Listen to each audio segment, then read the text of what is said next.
Bismillahirrahmanirrahim. Assalamualaikum warahmatullahi wabarakatuh. Wilujeng enjing sadayana sampurasun. Patepang deui sareng Bapa Yanwar Yusuf dina pelajaran bahasa Sunda khususna kanggo kelas 8 SMP Pule Muhajirin. Dina pertemuan ayeuna insyaallah urang ngalanjutkeun materi anu minggu kamari tos dibahasnya masih ngeunaan idiom atawa pakeman basa. Nah, setacan dikawitan ya mangga kanggo hidup sadayana. Kanggo pengabsenan sapertos biasa ditulis di kolom komentar channel YouTube Bapaknya ku cara nuliskeun nami lengkap sareng kelasna masing-masing. Oke, mangga dibuka sareng disiapkeun buku paket sareng catatanna. Sok mangga. Oke, minggu kamari urang atos ngajelaskeun ngeunaan definisi atau pengertian idiom nya sareng jenis-jenis idiom teh naon hungkul sih. Nah, nya minggu kamari Bapak ngemutan deui anu kalebet kana idiom teh aya bebasan, paribasa, gaya basa, cacandran, caturangga, uga, kecap injeuman jeung rakitan lampir. Nah, sareng minggu kamari oge urang tos ngabahas ngeunaan babasan nya. Nah, dina pertemuan ayeuna Bapak bakal ngabahas ngeunaan paribasa. Nah, ya kamari contoh-contoh babasan tos nulisnya. Nah, ayeuna Bapak bakal ngabahas ngeunaan paribasa. Oke, kana definisina heula nya. Jadi nu disebut paribasa teh dibuka halaman 68 heula nya sadayana ya, aya dina halaman 68 buku paket. Pengertian paribasa teh nyaeta ungkara basa winangun kalimah atawa klausa anu kekecapanana katut susunanana geus matok atawa geus puguh. Biasana ngandung harti babanding minangka silokaning hirup manusia. Nah, di dieu aya kecap ungkara basa dina wangun kalimah atawa klausa.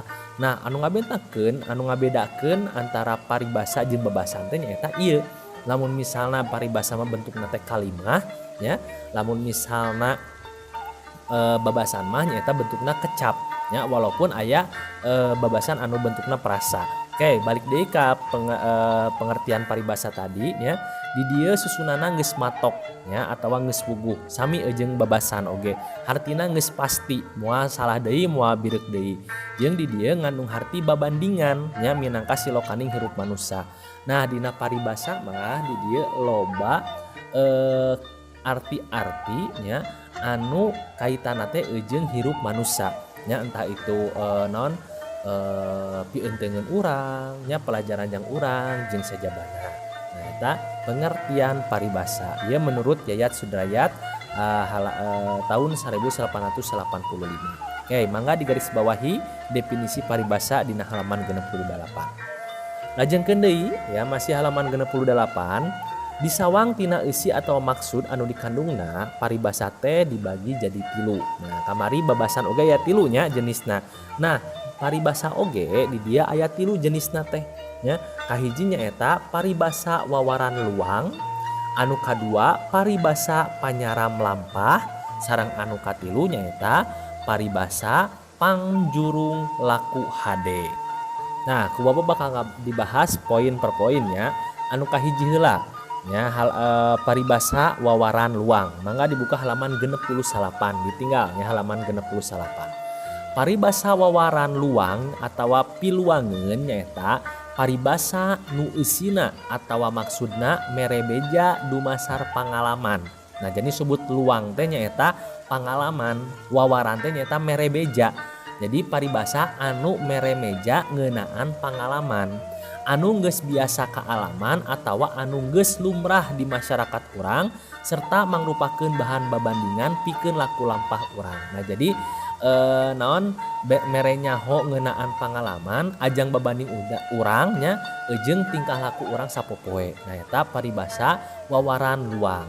Nah, di dieu contohna naon? Contohna aya kecap di dieu teh asa ditonjok congcot. Nah, artina teh nyaeta narima hiji barang anu dipikahayang datang bari jeung teu disangka-sangka. Nah, ieu mah rezeki nomplok disebut teh lah muncul eta namanya. Jadi asa ditonjok congcot teh nyaeta rezeki nomplok. Misalnya ya, aduh urang teh hayang PS5 nya. Ojo-ojo aya we PS teh. Nah, teu disangka saja juga aya we. Nah, eta teh sebutna teh asa ditonjok congcot. Terus anu kadua aya jojodog unggah kasalu.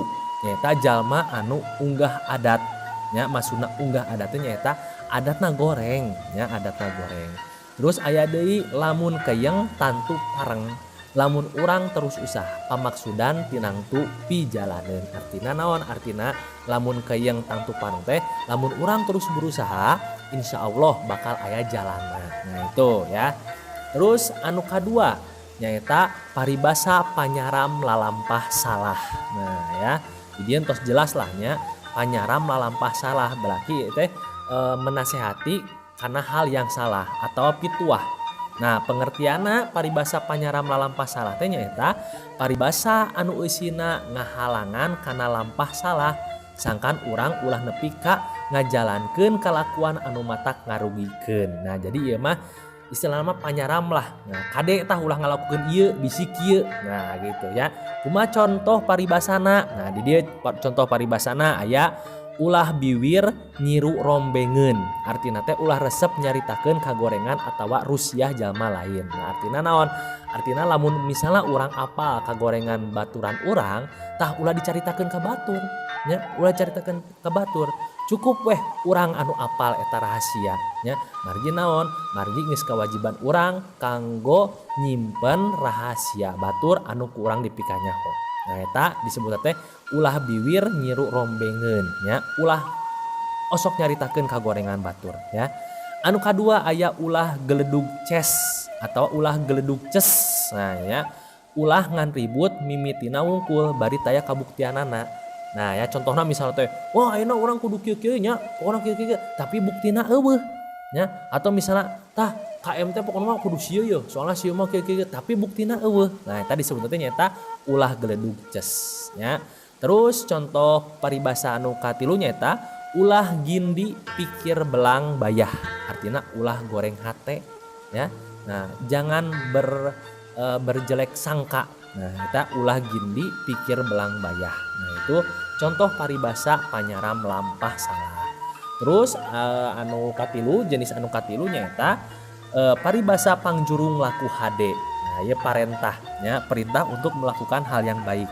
Pengertiannya nyata paribasa anu eusina ngebrehkeun pangjurung kana laku anu hade. Jadi ngebrehkeun teh anu eusina teh ngajelaskeun ya menyuruh untuk melakukan hal yang baik anu bakal mawa kana keselamatan hidup. Nah ya yang tujuannya nyata jang keselamatan hidup kita.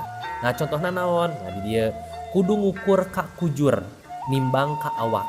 Maksudna teh kudu bisa ngaluyukeun diri jeung kaayaan ulah nahapkeun maneh. Artina naon? Jadi ulah maksakeun ya ulah maksakeun urang teh kudu apal kana diri jeung kaayaan urang ya. Misalnya ye kaayaan urang teh pas-pasan tapi urang hayang beli motor nu alus dan bisa nate ngan beli motor bebek hungkul ya tah ulah maksakeun ya ulah maksakeun. Jadi urang kudu apal kana kaayaan urang kumaha ya. Terus aya deui kudu bodo alewoh. Nah bodo alewoh teh naon maksudna teh ya bodo alewoh teh maksudna teh namun urang teu nyaho kudu daek tatanya ka batur. Nah ieu nya anu biasana naon jadi problem kanggo siswa-siswi nyaeta urang geus nyaho urang teh teu apal nya urang teh teu ngarti tapi urang bung tatanya. Nah eta mah bodoh kata toloyo berarti nya geus apa urang teh teu nyaho tapi kalah teu nanya akhirna naon? Akhirna tersesat. Nah kumaha tuh carana tah kudu bodoh alewoh nya. Jadi lamun misalnya urang teu nyaho urang teu apal sok tanyakeun ya sok tanyakeun kumaha Pak abdi teu ngartos ieu pelajaran ieu sok taroskeun. Nah karena naon urang teh kudu bodo alewo. Sareng anu terakhir nyaeta kudu leuleus jejer liat tali. Artina kudu wijaksana dina sagala hal ya. Jadi kita harus bijaksana dalam segala hal. Tadi disebut teh kudu leuleus jejer liat tali. Nah panginten materi ngeunaan paribasa. Sakali deui nya jenis paribasa aya 3 kahiji paribasa wawaran luang, katilu paribasa panyaram lampah, kadua nya katiluna paribasa panjurung laku hade ya. Nah sakitu panginten kanggo materi ayeuna tong hilapnya contoh-contoh paribasa tadi mangga digaris bawahi jeung pengertianana nya. Sakitu panginten kanggo materi ayeuna hapunten bilih aya kelapatan. Assalamualaikum warahmatullahi wabarakatuh. Sampurasun.